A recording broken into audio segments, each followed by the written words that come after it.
Alright guys, fire our shit! Well, howdy folks, and welcome back to the garage. Today I'm looking over the T-57, one of the Tier 10 heavy tanks the United States lineup. Folks, let me say just right off the bat, the T-57 makes an excellent assassin of slightly softened up enemy reds. Can't say that enough. It can also work as a sniper, or just dispensing a steady stream of American influence into the battle from just behind the front line.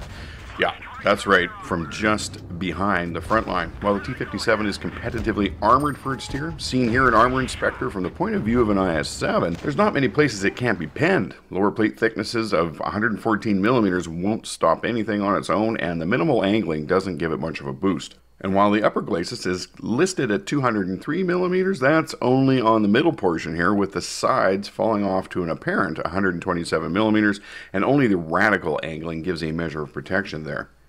Turret armor doesn't hold up much better, with 145 millimeters on the front and sides and a paltry 50 millimeters on the rear. Despite the radical appearance of the turret, which at first blush looks like it's going to be tough as heck, the top gun on the IS-7 and others has many spots to choose from here. One thing you do have is 8 degrees of gun depression, which is pretty good for an autoloader in my experience. You find some places to use that. Now, one of the definite strengths of the T-57 is its mobility. Because the armor profile doesn't allow you to brawl, you need this mobility to get you into positions where you can apply the excellent gun to the enemy soft spots and take them out of the game. With a powder rate ratio of 16.4 horsepower per ton, acceleration isn't brisk, but it's not bad either. Top speed of 35 kilometers per hour is very competitive in this tier, and hull traverse of almost 37 degrees is very good. 44 degrees of turret traverse is grand, and it'll help you track those pesky little light tanks as they try to get around you. And finally, we better go over this gun. This gun is awesome.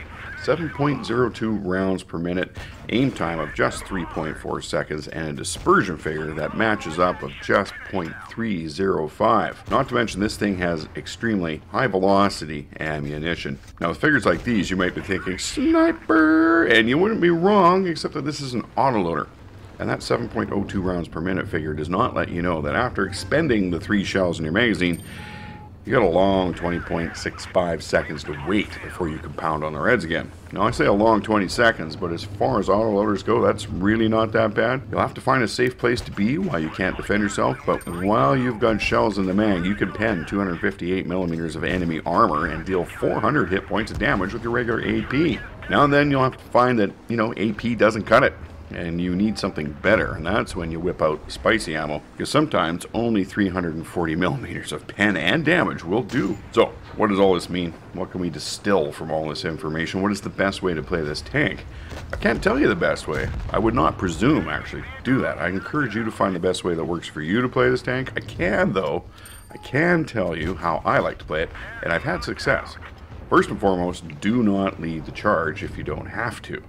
Being a lead tank and taking a bunch of shots on the nose is not what this tank is designed for. Your job is assassination. From behind your heavily armored compadres, use their armor as your armor. Pick the weakest enemy in range and finish them off with quick fire. Back off, reload, repeat the process. Pick your moments. See who is weak. Keep track of when they have fired and smack them while they're on the reload. Use your mobility to get the best firing position, which can include hull down where you can work those 8 degrees of gun depression. You have many options with this tank, and let me know in the comments how you end up playing this. Well folks, there you have it.